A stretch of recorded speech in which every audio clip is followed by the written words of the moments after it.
Hey guys, it's Graham. What's cracking? Let's get the important stuff out of the way. Nothing in this video is financial advice.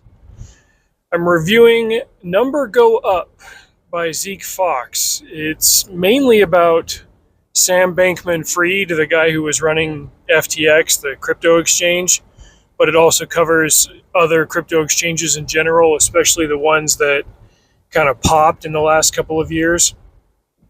This story is bonkers. I listened to the audiobook. It was about 9 hours long, so it's a very tight and tidy and concise book, but it goes into detail where needed. That said, I don't pretend to understand every financial or technological device outlined in the book. I just kind of got the general understanding of how it all worked based on what Zeke Fox kind of chronicled throughout it.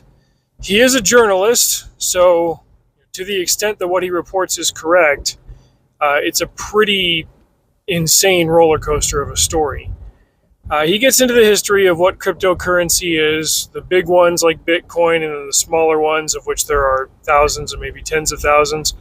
He covers the rise and fall of NFTs and how, given everybody time with the lockdowns and money through the quote-unquote CARES stimulus package, put everybody in a mood to try to do something crazy during the pandemic era. And thus we ended up with people doing research into cryptocurrency and stock trading. He gets into the whole hodler thing with the GameStop stock. But it just talks about how specifically Bitcoin, but some of these other cryptocurrencies as well, just went from being worth almost nothing to being worth, 50, 60, 70,000 per unit. And then when something gets that valuable, then jiggery pokery happens, people start selling or scammers come in and all this stuff.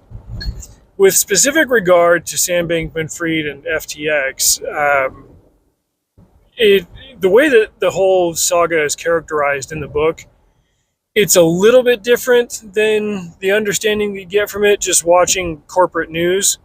But at the end of the day, things were still handled very, very wrongly and very, very poorly. It might not have been all drugs and sex and insanity, but it was based on a complete lack of sound financial principles. There were people mixing funds from different accounts, doing this, that, and the other thing, stuff that if it were in any other regulated financial sector that had, oversight the way that banks do, and this is one of those areas where the technology is kind of ahead of what the laws and regulations are, and so things are happening here. Maybe it wouldn't have happened, or maybe it was just something that happened so swiftly that regulations wouldn't have mattered. But basically, FTX was tied to or connected to loosely but improperly with another fund or group called Alameda. And they weren't supposed to kind of incestuously just throw the funds for both all into one account and stir it around and see what happened.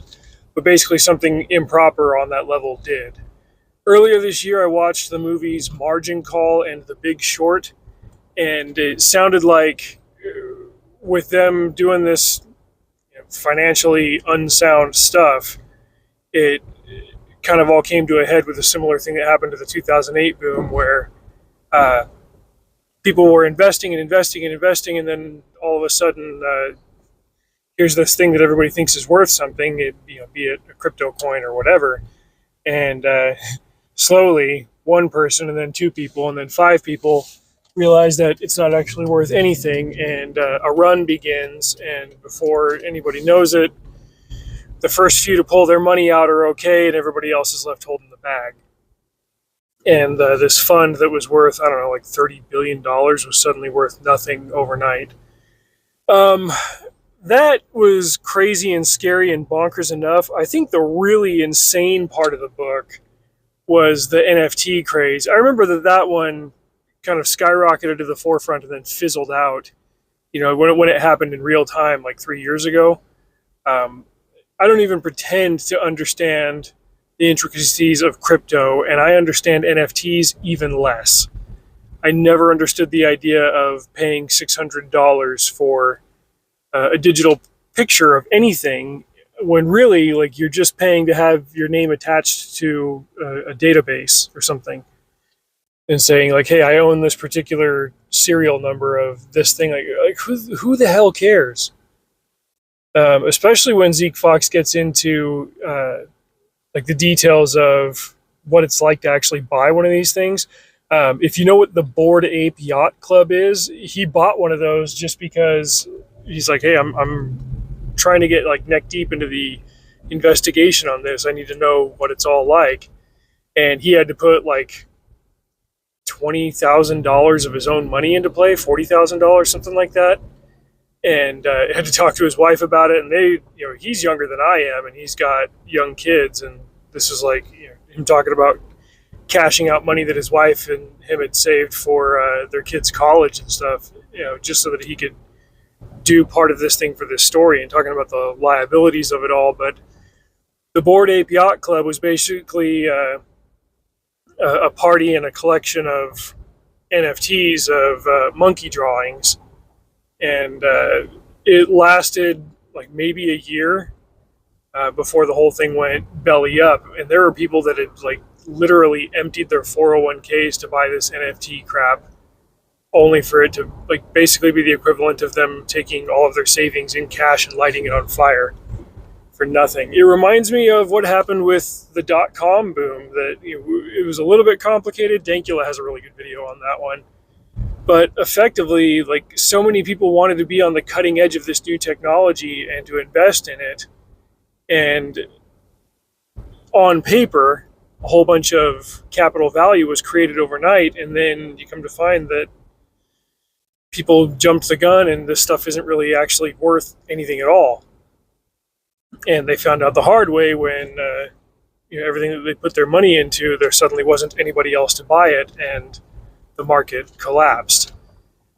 It's scary to think that that could happen with basically anything. I mean, we talk about having gold-backed currency and how we don't have it anymore, and we haven't had it for 50 years in this country. But I've always wondered, like, well, what is the inherent value of gold? It's like anything else. It's just that enough people got together and agreed that it was worth something. It seems like real stable currency would be based on the value of food. Like, if $1 is equal to 100 calories, like, okay, now we're talking something that's of real value to people, because, heck, no matter what your diet is, we all need calories to survive. And then, whether it's gold, silver, or whatever else, then you can start talking about, it's like, well, are we talking calories in protein or calories in carbohydrates? And like, real value here. I saw this infographic going around, and I have no idea how true this is, but let's just say that it is for argument's sake, of back in the Old West times when people were money poor but they had other things. Apparently a shot glass of whiskey was 12 cents, and that was also the same cost as like a bullet cartridge. And so a cowboy who didn't have 12 cents for a shot of whiskey could trade a bullet to the bartender, because that was tangibly worth something out in the Old West. And supposedly that's where the name of a shot glass got where that originated. I don't know if that's true, but that's the kind of idea that I'm talking about, like trading something that is of actual, tangible, practical value, and just using currency as a way to make that trade easier to split up. That's what you've got when your money is backed by something. But like, legitimately, what the hell is crypto backed by? I don't know. And somehow there are just hundreds of thousands of people out there with tens of thousands of dollars that believe it's backed by something and believe it fervently enough to throw money into it, only to find that a coin they liked collapsed, and this NFT thing doesn't take off, and all of that. Like, apparently Bitcoin is still viable from what I've been told. I don't know. Once again, not financial advice. But my takeaway from this book, like the specifics of the Sam Bankman-Fried and FTX saga were were interesting to learn, especially to see some of the behind the scenes stuff that the news didn't really cover. Like, all of that was fascinating, but for me, it was just another big cautionary tale of, like, for me, when it comes to finances, I'm going to be aggressively middle of the road. Like, yeah, you'd like to be able to get a 20% return on all of your investments every 2 months, but those are unicorns, and everybody knows unicorns aren't real.